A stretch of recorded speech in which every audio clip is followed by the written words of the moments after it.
Hello everyone and welcome back to Math Bold Master. আৰম্ভ কৰোঁ আমাৰ আজিৰ সেশনটো।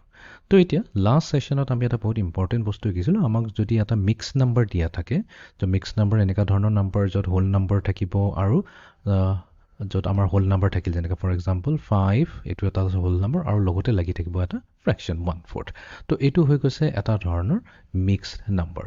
তো আমি কি কৰিছিলোঁ, আমি এটা বহুত ভাল এক্সাম্পলেৰে পিজ্জাৰ এক্সাম্পল লৈ পেলাই আমি এইটো কি কৰিছিলোঁ, কনভাৰ্ট কৰিছিলোঁ এটা ইমপ্ৰপাৰ ফ্ৰেকশ্যনলৈ, আৰু সেইটো পাইছোঁ আমি 21/4।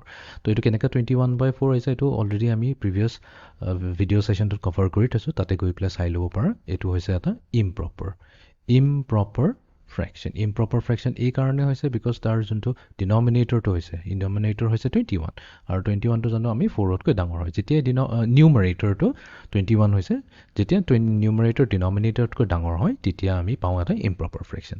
আজি আমি কি কৰিম, আজি উল্টা কৈ যাম। যদি আমাক এটা ইমপ্ৰপাৰ ফ্ৰেকশ্যন দিয়া আছে, তেনেহ'লে আমি সেইটো এটা মিক্সড নাম্বাৰ ফৰ্মেটত আমি কেনেকৈ লিখিব পাৰোঁ। তো এইটো যিহেতু এটা ভিডিঅ' ছেশ্যন হৈছে, আমি ভিডিঅ'টো চাম আৰু ষ্টেপ বাই ষ্টেপ শিকিবলৈ চেষ্টা কৰিম। So' let us begin. তো ইয়াতে কুৱেশ্যনটোতে দিছে write 7/4 as a mixed number. তো ক্লিয়াৰলি দেখাই গৈছে এক্সাম্পলতে, যোনটো আমাৰ নিউমাৰেটৰটো হৈছে সেইটো হৈছে 7, আৰু 7টো আমি জানো ডিনমিনেটৰ 4তকৈ ডাঙৰ হয়। যিহেতু 7 4তকৈ ডাঙৰ হয়, তো এইটো হৈছে এটা আমাৰ ইমপ্ৰপাৰ ফ্ৰেকশ্যন। আৰু আমাৰ আজিৰ টাস্কটো হৈছে এই ইমপ্ৰপাৰ ফ্ৰেকশ্যনটোক আমি কি কৰিব লাগিব, এটা মিক্স নাম্বাৰ ফৰ্মেটলৈ লৈ যাব লাগিব। মিক্স নাম্বাৰ মানে কি, এটা হোল নাম্বাৰ থাকিব আৰু এটা ফ্ৰেকশ্যন থাকিব। তো চাওঁচোন কেনেকৈ কৰা যায় এইটো। Write 7/4 as a mixed number. So right now it's an improper fraction. 7 is larger than 4. Let's write it as a mixed number. So first I'm just going to show you a fairly straightforward way of doing it, and then we're going to think about a little bit about what it actually means. So to figure out what 7/4 represents as a mixed number, let me write it in different colors. So this is going to be equal to, the easiest way I do it, you say, well, you take 4, you divide 4 into 7. So you divide 4 into 7. 4 into 7. So 4, if we're dealing with fourths, 4 goes into 7 a total of 1 time. 4 goes into 7 a total of, let me do this in another color, a total of 1 time. 1 times 4 is 4.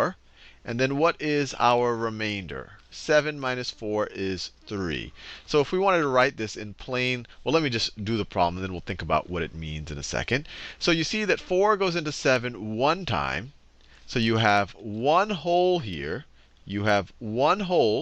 And then how much do you have left over? Well, you have 3 left over. You have 3 left over. And that comes from right over there. That is the remainder when you divide 4 into 7. 3 left over, but it's 3 of your 4, or 3/4 left over. So that's the way we just converted it from an improper fraction to a mixed number. Now, it might তো ইয়াতে আমি এই যোনটো আমাৰ improper ফ্ৰেকশ্যনটো আছে, সেইটোক আমি লৈ যাম এটা মিক্স নাম্বাৰলৈ। তো আমি কি কৰিম, যোনটো আমাৰ নিউমাৰেটৰ দিয়া আছে, এই নিউমাৰেটৰটো আছে আমাৰ 7। তো আমি কি কৰিম, 7ক আমি ডিভাইড কৰি দিম যোনটো আমাৰ ডিনমিনেটৰ আছে সেইটো 4ৰে। ঠিক আছে, এতিয়া ডিভিজনটো আই হোপ চবৰে ক্লিয়াৰ হৈ আছে। তো এতিয়া আমি জানো 7ক 4ৰে ডিভাইড কৰিবৰ কাৰণে আমি কি কৰিব লাগিব, 4 1 যা 4 ল'ব লাগিব, বিকজ 4 টাইমছ 2 যদি লৈ লওঁ, 4 2 যা 8 হৈ যাব। 8টো যিহেতু 7তকৈ ডাঙৰ, সেইকাৰণে এইখিনিত আমি 2 ল'ব নোৱাৰোঁ, 1 ল'ব পাৰিম। তো আমি ল'লোঁ 4 1 যা 4, তাৰপিছত এতিয়া বাচিল কিমান, তো 7 minus 4 আমাৰ হৈ গ'ল 3। তো তাৰ মানে আমাৰ ৰিমাইণ্ডাৰ আছে ইয়াতে 3। তো এতিয়া এই 7/4 যোনটো আমাক এটা ইমপ্ৰপাৰ ফ্ৰেকশ্যন দিয়া আছে, তো এইটোক যদি আমি এটা মিক্স নাম্বাৰলৈ লৈ যাব লাগে, তো আমি কি কৰিব লাগিব, ইয়াতে যোনটো আমি কোচেণ্টটো পালোঁ, যোনটো হৈছে 1, এইটোৱে হৈ যাব আমাৰ 1 হোল। তাৰমানে এটা 1 হোল এটা থাকিল। তাৰপিছত নেক্সট ৰিমাইণ্ডাৰ কিমান আছে, ৰিমাইণ্ডাৰ আছে 3। এতিয়া 3 আউট অফ 4। তো তাৰমানে 7/4 যদি দিয়া থাকে, এটা মিক্স নাম্বাৰত আমি ক'ব পাৰোঁ এইটো হৈছে 1 হোল এণ্ড 3/4টোক আমি কি বুলি কওঁ, 3/4, FOURTHS। এইটো প্লুৰেল হৈ যাব, কাৰণ 4ths 1/4 তিনিটা আছে, সেইকাৰণে 3/4 বুলি ক'লোঁ। তো এইটোৱে হৈ গ'ল আমাৰ এটা mixed number. seem a little bit like voodoo what I just did. I divided 4 into 7. It goes 1 time, and then the remainder is 3. So I got 1 and 3/4. But why does that make sense? Why does that actually make sense? ইয়াতে কৈছে ভিডিঅ'টো তেতিয়া even আমি ইয়াতে যিটো প্ৰচেছটো কৰিলোঁ এই প্ৰচেছটো দেখাটোতো কিবা যাদু মন্ত্ৰ কৰাৰ নিচিনা হ'ল ন কিবা 7 নম্বৰ 4 দিলে পটককৈ ডিভাইড কৰিলোঁ তাৰপিছত আকৌ ইয়াতে ৰিমাইণ্ডাৰ ল'লোঁ কোৱেশ্যন লৈ পেলাই ক'লোঁ কি বোলে এইটোৱে হৈছে বোলে আমাৰ মিক্স নাম্বাৰ বাট একচুৱেলি কি হৈ আছেনো ইয়াতে এইটো মানে কেনেকুৱাকৈ ন 7/4টোক আমি এই প্ৰচেছটো কিয় কৰিলোঁ আৰু সেই প্ৰচেছটো কৰি পেলাই কেনেকুৱানো আমি পালোঁ এটা মিক্স নাম্বাৰ সেইটোকে অলপ আৰু ভালদৰে বুজিবলৈ চেষ্টা কৰোঁচোন So let's draw fourths. Let's draw literally 7/4. And maybe it'll become clear. So let's do a little square as a fourth. So I'm going to do it. Let's say I have a square like that, and that is 1/4. Now, let's think about what 7 of those mean. So let me copy and paste that. Copy and then paste it. So here I have 2 1/4, or you could say I have 2/4. Now I have 3 1/4. Now I have 4 1/4. Now this is a whole, right? I have 4 1/4. This is a whole. So let me start on another whole. So now I have 5. Now I have 6 1/4. And now I have 7 1/4. Now, what does this look like? So all I did is I rewrote 7/4 or 7 1/4. I just kind of drew it for you. Now, what does this represent? Well, I have 4/4 here, so this. তো আমি এটা কাম কৰোঁ তো এইটো আমি এতিয়া অলপ ভালদৰে বুজিবলৈ চেষ্টা কৰোঁ ইয়াতে কি দিয়া আছে 7/4 যদি কওঁ 7/4 যদি কওঁ তো একচুৱেলি এইটো কি হৈ গৈছে 7 নিউমাৰেটৰত থকাটো আমি 7 বুলিকৈ ক'লোঁ 7 আৰু ডিনমিনেটৰটো আমি কি ক'ম 1/4 তো তাৰমানে ইয়াতে কেইটা 1/4 আছে টোটেল 7টা 1/4 আছে তো এইটো আমি এনেকুৱাকৈ কৰিব পাৰোঁ চ' লেটছ এটা সৰু ইউনিট স্কুৱেৰ এটা ল'লোঁ ঠিক আছে এটা সৰু স্কুৱেৰ এটা ল'লোঁ আৰু আমি কৈছোঁ যে এই স্কুৱেৰটোৰ যোনটো পিচ হৈছে এইটো 1/4 হৈছে এই পিচ এইটো ফ্ৰেকশ্যনটো হৈছে 1/4 এতিয়া আমি কি কৰিম এনেকুৱাকৈ আৰু টোটেল 7টা পিচ আমি লৈ ল'ম তো ঠিক আছে তো আমি এইটো কপি কৰি ল'লোঁ নেক্সট এতিয়া আমি আৰু এটা পিচ ল'লোঁ পিচ লৈ পেলাই এইটো ইয়াৰ লগত জইন কৰি দিলোঁ ঠিক আছে নেক্সট আৰু এটা লওঁ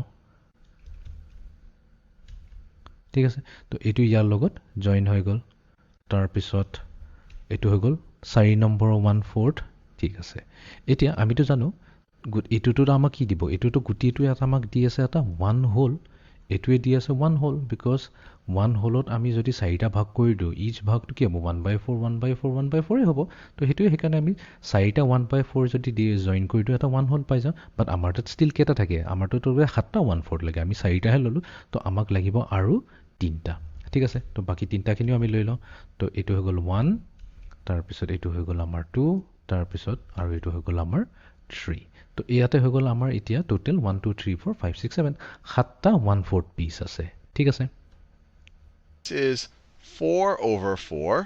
This right here is 3/4. Notice 7/4 is 4/4 with 3/4 left over. So let me write it this way. 7.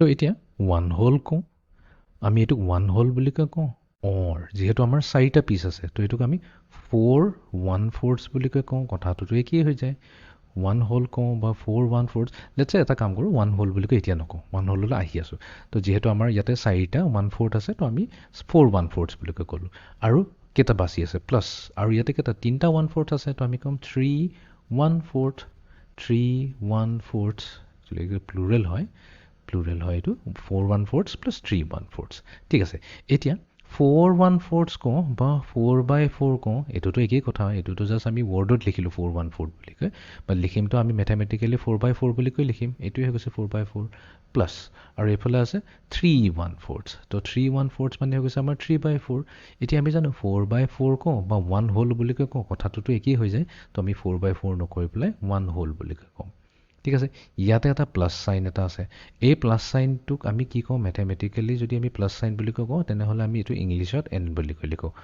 1 whole and এইটো কি হৈ গ'ল 3/4 বা এইটোক আমি কি ক'ব পাৰোঁ 3 1/4 3 1/4 তো সেইটোৱেইটোতো আমি পালোঁ একজেক্টলি সেইটোৱেইটোতো আমি পাইছোঁ আমি 1 এইটো পাইছোঁ আৰু 3/4 সেইটো একচুৱেলি প্লাছটো লিখোঁ নিলিখোঁ একচুৱেলি মিনিংটো একেই হয় একচুৱেলি এইটো আমি ইয়াতে কম্প্ৰেছ কৰি পেলাই লিখিছোঁ, তাৰমানে একেলগে লিখিছোঁ, বাট একচুৱেলি ইয়াৰ মিনিংটো হৈছে 1 + 3/4 সদায় মিক্স নাম্বাৰবোৰ একচুৱেলি এনেকৈ লিখিছোঁ। যদি আমাক দিলে 2 5/7 ফৰ এক্সাম্পল, তো এইটো একচুৱেলি হৈছে 2 + 5/7, ঠিক আছে। এইটো খালি প্লাছ চাইনটো নিলিখে, একেলগে আমি মিলাই পেলাই লিখোঁ, সেইকাৰণে এইটোক আমি মিক্স নাম্বাৰ বুলি কওঁ।